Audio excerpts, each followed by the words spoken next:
Hello, my beautiful friends. It is David Ault. Welcome once again to the gathering. This is a part of a series. The series is on non-duality. And my goal, yes, I have a goal. My goal is to take that from being a concept or a title or some kind of intellectual description or understanding and bringing it into a personal individualization, meaning going from the intellect, the head to the heart.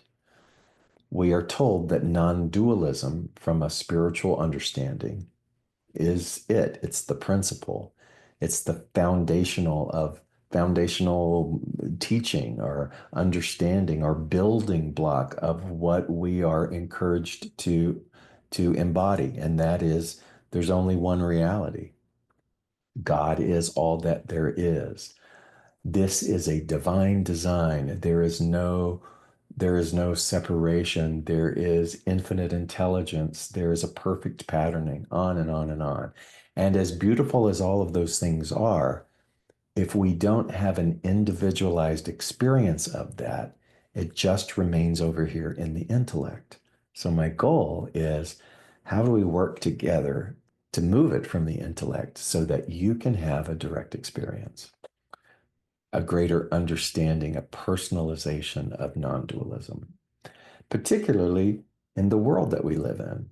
And I want to point out that the state of the world is not new, that the state of this human experience has always been filled with dualism. It's always filled with conflict. Sometimes it appears as though in the cycle of our living, our timeline, it's at some maximum peak. But the real truth is that this is par for the course. And so, what amazing work, what amazing evolution we get to consciously participate in by moving it from the intellect into the direct experience in something that appears to be the complete opposite, right?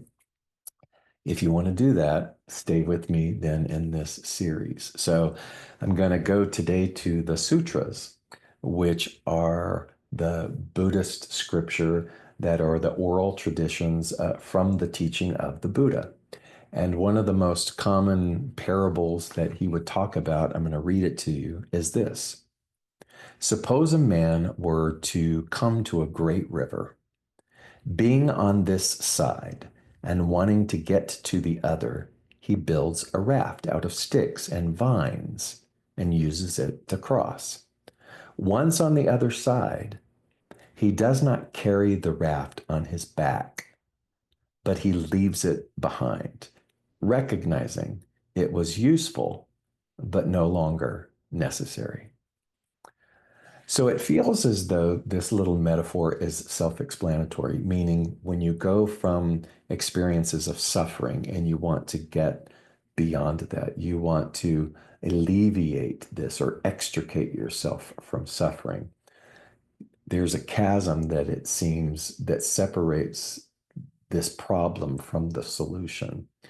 So in Buddha's narrative, you take a raft, you create a method, and you travel over that chasm from forgetfulness into remembering or awakening.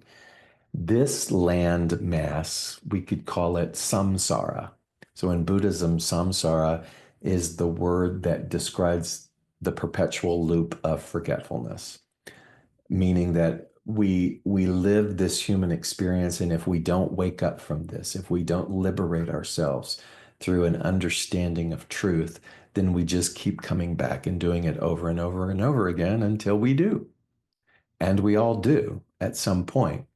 So the goal then is to wake up from samsara, from dualism, from all things separatism, and we create a method whereby we travel to the banks of Nirvana, which is awakening, oneness.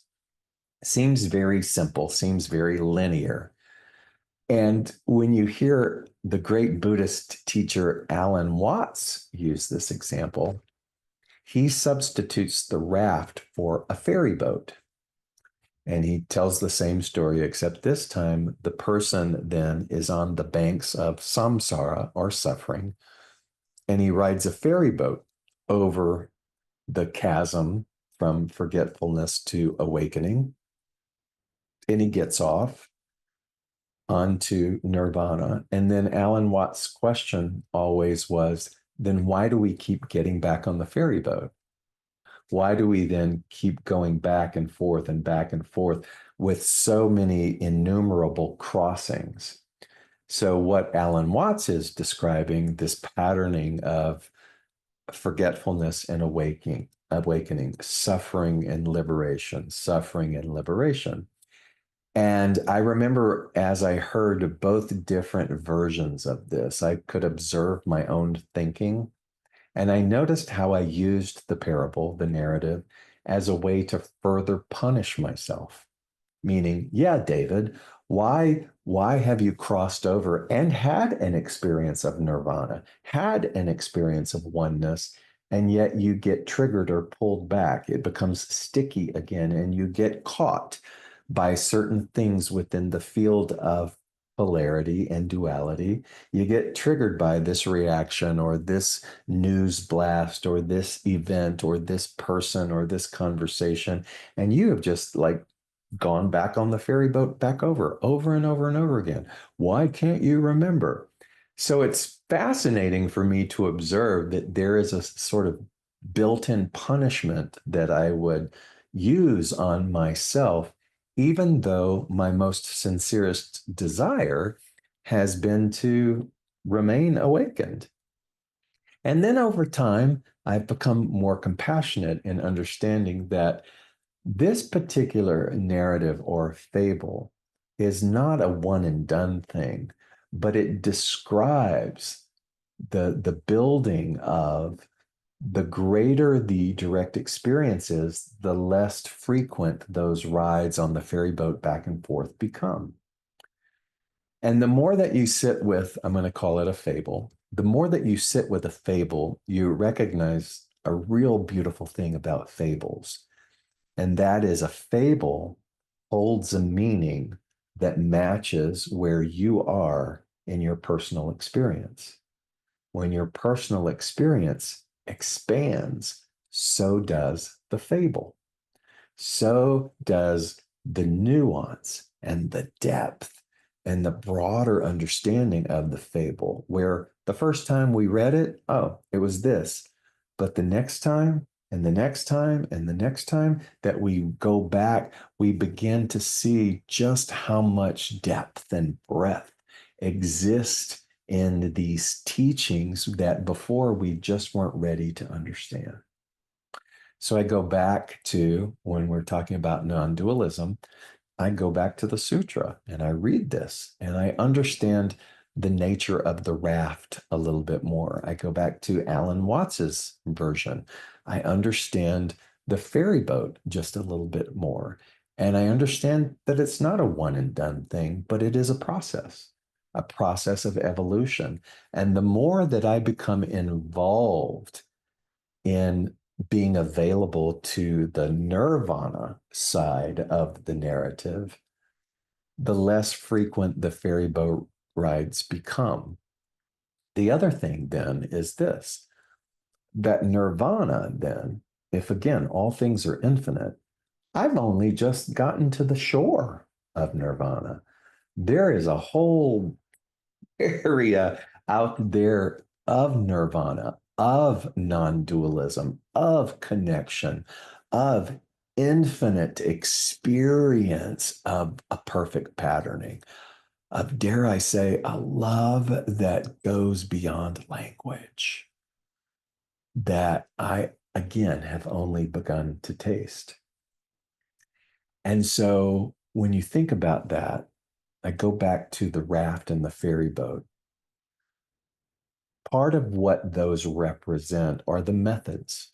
So that method could be like the raft or the ferry boat could be a person who is struggling with addiction finds a program, a sobriety program And they use that program in order to move away from the final surrender of the samsara suffering in order to make space for some new thing. You know, the banks of samsara are kind of similar to falling to our knees in surrender.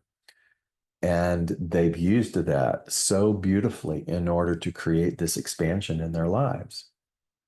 Some people find meditation and they use meditation. They use the raft representing meditation or the ferry boat ride as meditation in order to become still and quiet enough to recognize the nature of mind and to within themselves deepen their level of self-awareness. And we find that the nature of a program or the nature of meditation or any practice whatsoever, it too has a finite nature to it. And that does not make the practice wrong. It doesn't make even any experience in the samsara part wrong. But we realize that we keep unlayering and unraveling. And that means that perhaps I've used a particular method as far as this method is going to take me. And so I bless the method.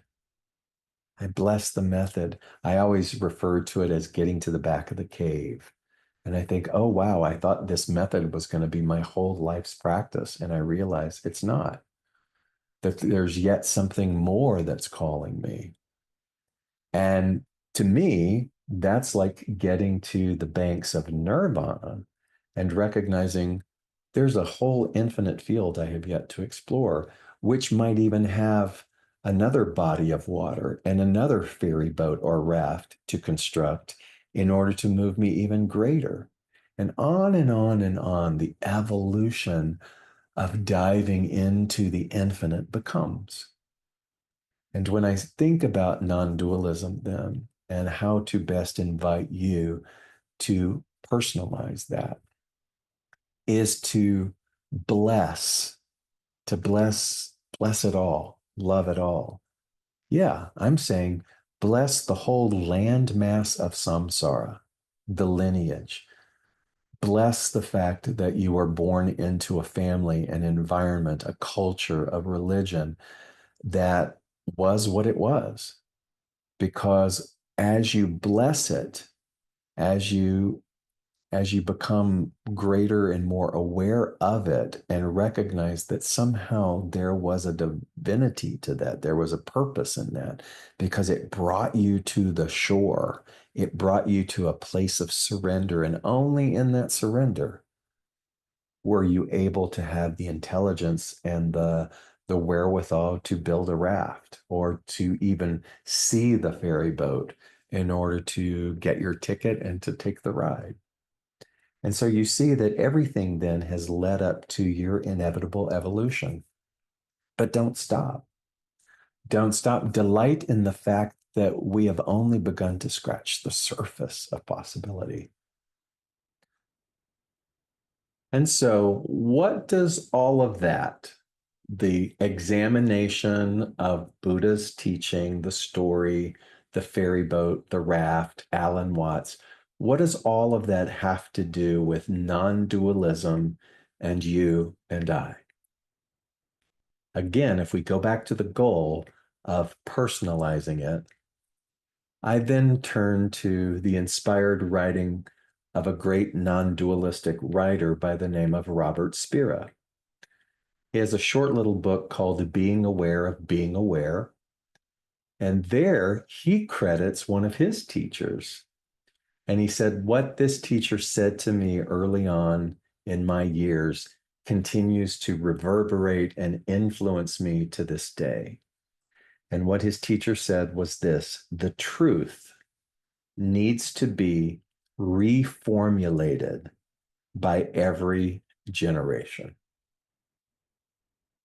The truth needs to be reformulated by every generation.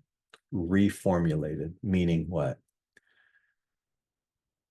When we think about the way in which we first were exposed to truth, if we were predisposed to draw a hard line in the sand and think that that entry point or that first level understanding is immobile, that that's it, then we will continue to struggle with things like non-dualism. And like I shared with you in the beginning about how when I first heard these parables, all that I could do was to think about how I, David, was coming up short, how I, David, was getting stuck and riding the ferry boat back and forth because my interpretation of truth was is that once I took the ride, the one singular ride, I shouldn't be coming back. And yet today, in my own personal reformulation, the generation of me, what I have come to experience in my surrender of the shore of samsara, of my suffering, of my ignorance, is that there's this beautiful process. And one of the key, beautiful, exquisite, priceless elements of that process is something called compassion, grace, love.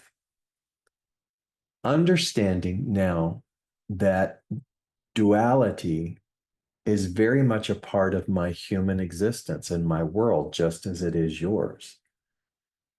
The reality of the present moment and the landscape of the world, again, not very different than in the other landscape of any other generation, but still very impacted with nothing but duality.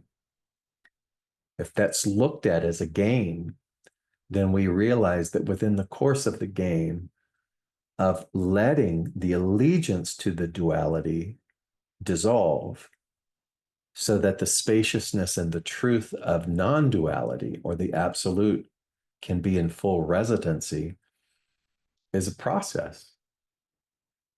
The ferry boat is the method. So therefore, the methods that began and worked for me in the early stages of my seeking may not be the same methods that they are today. And so, as I'm reformulating this narrative, this beautiful fable with regards to where I am and perhaps where you are, then I'm less likely to see myself or to adhere to a voice in my head that says I'm not doing it right, or that I'm not spiritual enough, or that non-duality or this understanding of the principle of oneness is just something that someone of a different ability had, and I will never reach that. In other words, there's a little bit of a low level futility in there. I'm still going to call myself spiritual. I'm still going to try, but there is this energy, this kind of unannounced or undefined platform or foundation whereby I'm still seeing myself as not good enough or capable. And as I listen to what Robert Spira's teacher said to him, and I go, oh, this is a part of my reformulation. Because all of that self conflict and self admonishment is based upon an old stale understanding of what truth is. And I would imagine that you too might find yourself in that push-pull. Oh, I should be doing it better. I shouldn't be having so many ferry boat rides. But then there's the words of Jesus the Christ, who said, be in the world, but not of it. And all of a sudden, this fable is just expanding and expanding. And suddenly I'm seeing the ferry boat ride as my opportunity to be in the world. I'm going back to the physical landscape, the shores of division, of samsara, of suffering. But now the ferry boat ride is not looked at some needed escape. It's the way in which I'm going and dancing delightedly across the seeming chasm of separation, but also seeing that it too is a part of the whole.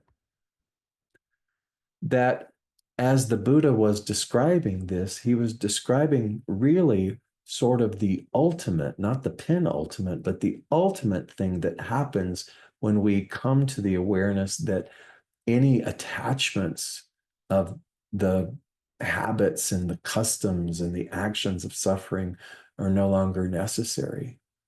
And I don't have to armor myself in order to protect myself from them, because now what I am and what I understand the shores of nirvana to be is not something over there. It's all of it. It's all of it, including paradoxically, profoundly, what looked like was samsara. So I can be in the land of samsara, but I can also be in alignment with and have an allegiance with nirvana and recognize that by doing so, I'm bringing the shore of that to others, to myself, and I'm living up to the purpose and the great awakening of which all of us are destined to experience. Just all of a sudden, seeing that the way I first heard it was like it was two separate things. It was like I'm applying dualistic geography understanding to a non-dualistic parable. But the fact is that no, what I'm doing is I'm understanding that as I've loved all of it, all the passageways back and forth, that I'm seeing that what the shore of that is everything. And so I want to invite you in ways to make this meaningful is this: love everything, love everything, love all of the elements of samsara, the land of suffering, the culture, the religion, the domestication, the whole environment that you and I were raised in, every little bit of it. Love the first method that perhaps we have outgrown. Love that for being a starting point. Love for coming to an end that seemingly was frustrating and allowing yourself to just give thanks for that particular method, that particular version of the ferry boat ride, and allow yourself to begin to see that as one dissolves, another is there to greet us. Love the moments of clarity, the nirvana that has happened, and just be careful not to cling and grasp or think that something is needed in order to sustain, to hold on to it, but just to allow no grabbing at, no pushing away, and recognizing that that which is nirvana is slowly but surely just infiltrating all of it. And yes, as Jesus said, I can be in this world, but not of it. And we do that by loving it all.